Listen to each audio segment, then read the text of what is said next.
नमस्कार। आज हम लोग टी.एस. इलियट के परंपरा और निर्वैयक्तिकता के सिद्धांत पर चर्चा करेंगे।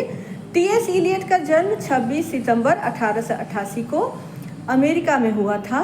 इनकी शिक्षा दीक्षा लंदन और पेरिस में हुई। इन्होंने साहित्य को परंपरा और निर्वैयक्तिकता इन दो बिंदुओं के आधार पर देखा और समझा है, मूल्यांकन किया है। संपूर्ण विश्व साहित्य में ये अत्यंत महत्वपूर्ण स्थान रखते हैं और किसी भी प्रकार यूरोप या एशिया का भेदभाव भी इनके चिंतन में दिखाई नहीं पड़ता। इन्होंने परंपरा को एक विस्तृत दृष्टि से देखने और समझने की कोशिश की है, क्योंकि परंपरा से इनका तात्पर्य किसी रूढ़ि या अंधविश्वास से नहीं है, बल्कि परंपरा से इनका तात्पर्य उस निरंतरता से है जो अतीत से लेकर वर्तमान तक के साहित्य का अध्ययन है। अतीत के कवियों ने जो लिखा है उसको समझे बिना आज कोई कवि जिस कृति की रचना करेगा उसे इलियट स्वीकार नहीं करते हैं, क्योंकि इलियट के लिए परंपरा अंधविश्वास नहीं है, रूढ़ि नहीं है, धर्म का अंधानुकरण नहीं है, अपितु उनके लिए परंपरा उस पीढ़ी दर पीढ़ी पूर्वजों की चली आई समस्त ज्ञान की विरासत को संभालते हुए निरंतर उसमें अपनी कड़ी को जोड़ते हुए साहित्य की उस श्रृंखला को आगे बढ़ाने का प्रयास है। इसी तरह से उन्होंने निर्वैयक्तिकता का जो सिद्धांत दिया, वह निर्वैयक्तिकता का सिद्धांत एजरा पॉन्ड के सिद्धांत से प्रभावित है, क्योंकि एजरा पॉन्ड भी यह मानते थे कि एक साहित्यकार को भी किसी वैज्ञानिक की तरह वस्तुनिष्ठ होना चाहिए।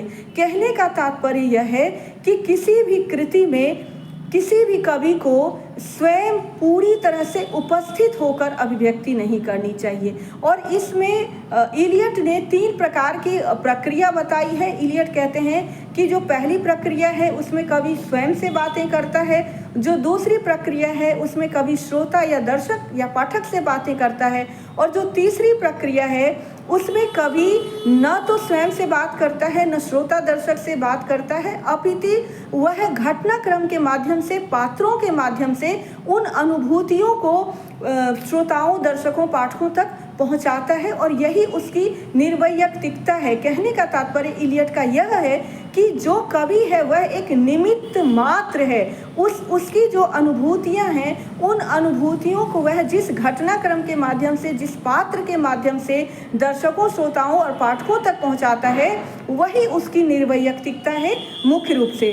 और उन्होंने निर्वैयक्तिकता का उदाहरण प्लेटिनम के तार से दिया है। वो कहते हैं कि जिस प्रकार एक प्रकोष्ठ में यदि सल्फर डाइऑक्साइड और ऑक्सीजन से युक्त प्रकोष्ठ में प्लेटिनम के बारीक तार को डाल दिया जाता है तो सल्फ्यूरिक एसिड का निर्माण होता है, और वह जो प्लेटिनम का बारीक तार है वह पूरी तरह से अप्रभावित रहता है।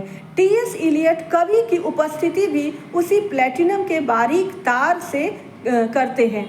और टी.एस. इलियट के परंपरा और निर्वैयक्तिकता के सिद्धांत की बहुत अधिक आलोचना भी होती है और बहुत बार उसे नकारात्मक रूप में भी बताया जाता है, जबकि टी.एस. इलियट का परंपरा और निर्वैयक्तिकता का जो सिद्धांत है वह पूरी तरह से प्रयोगवादियों का सिद्धांत है।